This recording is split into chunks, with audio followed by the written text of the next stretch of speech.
The gavel fell like a gunshot, sharp, sudden, and loud enough to make my shoulders stiffen. For half a second, the courtroom was silent. Then it answered with laughter. Not the kind that explodes, but the kind that leaks out in small, satisfied breaths when people feel entitled to amusement. Judge Harlan smiled as he leaned back in his chair and declared that I was clearly unfit to manage millions. He said it like a conclusion everyone had already agreed on. Behind me, my parents sat polished and smug. My mother's face wore sympathy the way she wore lipstick, carefully applied, perfectly controlled. My father didn't bother hiding his grin. It said this was finally going their way. I pressed my hands together in my lap so no one could see them shake. My pulse thundered in my ears, but my face stayed still. I'd learned that skill young. I didn't become a punchline in a single morning. I was shaped for it. I was 7 years old the first time my mother packed my suitcase. It was a small one, pink, with a zipper that caught if you pulled too fast. She folded my shirts neatly on my bed, smoothing each crease as if the fabric mattered more than the child standing beside her. She didn't look at my face when she spoke. "Grandpa Arthur wants you to stay with him for a while," she said. Her voice was light, efficient, just until we sort things out. I nodded because I didn't know what else to do. I waited for her to explain what needed sorting. She didn't. A while stretched into weeks, weeks turned into months, months hardened into years, 21 of them. My parents, Derek and Marla Keene, weren't cruel in obvious ways. There were no screaming fights, no bruises to hide, no locked doors. They were something quieter than cruel. They were convenient. I wasn't abused so much as misplaced, forgotten, an afterthought in a house full of adult plans, adult priorities, adult noise that never seemed to include me. Arthur noticed. He noticed the way my shoes pinched my toes. He noticed how I ate too fast, like food might disappear if I didn't. He noticed that I kept my voice low, as if volume were a risk. He asked questions no one else ever asked. Did I sleep well? Did I want my own room? Did I like eggs soft or firm? The day he handed me a house key tied to a blue ribbon, I didn't say anything. I just wrapped it around my neck and wore it like proof.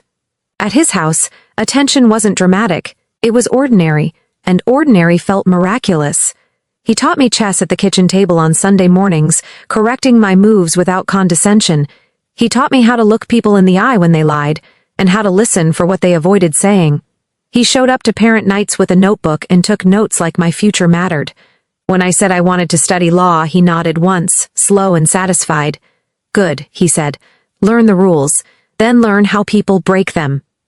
My parents visited for holidays and photographs. They posed beside me, smiling just long enough for the camera.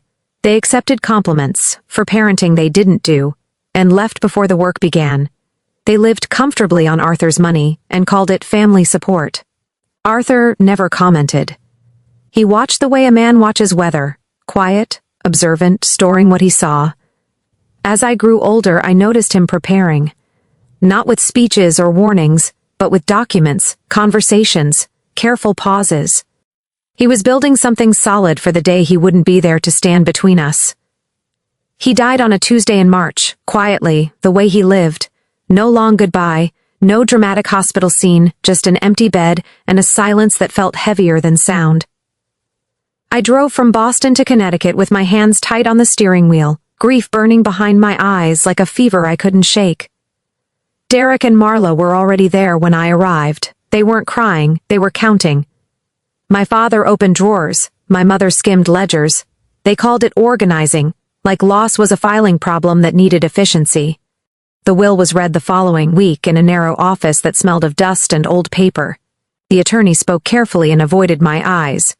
"Primary beneficiary," he said, clearing his throat, "Tessa Keene. 95%. A pause. 5% to be divided between her parents and Arthur's designated charities. My mother's face went stiff, like porcelain about to crack. My father's smile faltered for a fraction of a second before settling into something colder. That night they invited me to dinner. The table was set carefully, candles lit, voices gentle. "A trust," my father suggested. "We'll manage it until you're steadier. Until you're ready." When I said no, the warmth drained from the room. 3 weeks later, their lawsuit arrived. The lawsuit didn't arrive with drama. No knock on the door, no warning call. Just a thick envelope slid through my mail slot, heavy enough to make my heart sink before I even opened it. Undue influence, incapacity, polite, professional words designed to destroy quietly. On paper, I was either a manipulator who had tricked an old man or a child too unstable to be trusted with her own life. Probate froze everything. Arthur's accounts. My accounts. Even the modest savings I'd built during law school, because he'd helped with tuition years earlier. Overnight, I became wealthy in theory and broke in practice. The irony would have been funny if it hadn't hurt so much. I sold nothing. I begged no one. I called my friend June. June ran a small cafe 2 blocks off the main road, the kind of place that smelled like burnt espresso and fresh bread at the same time. She didn't ask questions when I told her I needed shifts. She handed me an apron and showed me where the towels were kept. Coffee, sandwiches, wiping tables, counting tips at the end of the night. Survival, honest, temporary? I told myself it was temporary. Then someone recognized me. A woman who had attended Arthur's funeral stared too long, her eyes narrowing with recognition. The next day, a photo appeared, me in my apron, bent over a table, half blurred like proof of failure. My parents had it printed by the end of the week. They slid it across their dining table with quiet satisfaction. This, my mother said gently, tapping the image, is why you need us. I left without finishing my tea. My lawyer, Renee, listened without interruption when I showed her the photo and the messages that followed. She didn't frown. She didn't reassure me. She opened a drawer and placed a small recorder in my hand. One-party consent, she said. Keep it on you. Always. The next Thursday, I walked into the courthouse with it tucked into my jacket pocket. The bailiff called our case. The room smelled of varnished oak and old certainty, like everyone already knew how this would end. My parents' attorney, Mr. Klein, moved with practiced confidence. He laid the cafe photos on the evidence table as if unveiling something shameful. Miss Keene's lifestyle demonstrates poor judgment, he said. A person set to inherit millions wouldn't be wiping tables for tips. Judge Harlan chuckled. Not enough to be reprimanded, just enough to sting. My parents laughed with him, soft, shared, familiar. When it was my turn, Renee stood, calm and precise. Miss Keene has a statement. I rose. I could feel the recorder pressed against my ribs, warm and steady, capturing everything. I worked because probate froze my accounts, I said. Because I won't borrow from the people suing me. Because dignity isn't a line item. Klein waved a hand. Emotional theater. No, I said quietly, and pulled out my phone. I reminded the court that Connecticut is a one-party consent state. I pressed play. The courtroom filled with sound. Judge Harlan's earlier joke about waitresses and windfalls, his tone casual, amused. Then my parents' laughter, bright and unmistakable, recorded clean and clear.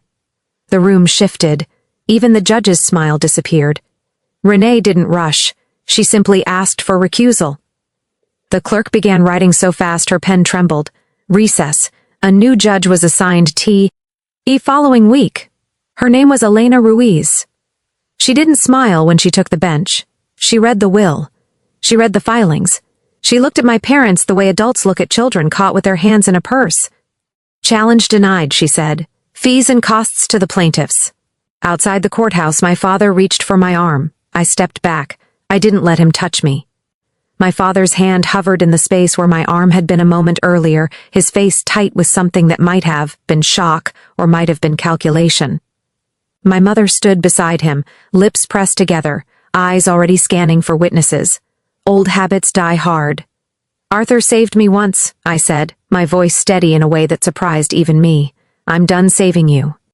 They didn't answer. There was nothing left to say. I walked past them, down the courthouse steps, into air that felt lighter than it had in months. For the first time since March, my chest loosened. Not because I'd won money, but because I'd won space. That night, alone in my apartment, I opened the envelope Arthur had left for me. I'd been carrying it for weeks, too afraid of what it might contain, too aware that once I read it, something would end. Inside was a single page. No legal language, no instructions, just his handwriting, steady and familiar. Use wealth like a tool. I sat there for a long time, letting the words settle. Arthur had never believed money was a prize. To him, it was leverage, protection, a way to build doors where there were walls. So I started small. I paid June back every dollar I owed her, plus enough to fix the espresso machine she'd been complaining about for years. I funded a legal clinic for people who couldn't afford representation, quietly, without my name on the sign. I moved into a place that felt like mine, not impressive, just right. Windows that let in morning light, a desk by the wall. My parents tried calling, I didn't answer. Weeks later, I found myself standing in my kitchen, coffee cooling in my hands, realizing something had shifted. The fear that had followed me for years, of being discarded, of being overruled, of being told I didn't know what I was doing, had finally gone quiet. Arthur had taught me the rules, he'd taught me how people break them, and in the end, he'd trusted me to finish the lesson on my own. I didn't become powerful overnight, I became free. And that, I realized, was the inheritance that mattered most. If you ever doubt how quiet strength works, remember this. Dignity doesn't always look impressive in the moment. Sometimes it looks like wiping tables, saying no when it would be easier to surrender, and standing still while people laugh too soon. The truth has a way of waiting. It waits until the noise fades, until the right room, the right moment, the right ears. And when it finally speaks, it doesn't shout. It simply stands, unmovable. Arthur gave me more than money. He gave me roots, rules, and the courage to use both. And I learned that freedom isn't inherited, it's claimed.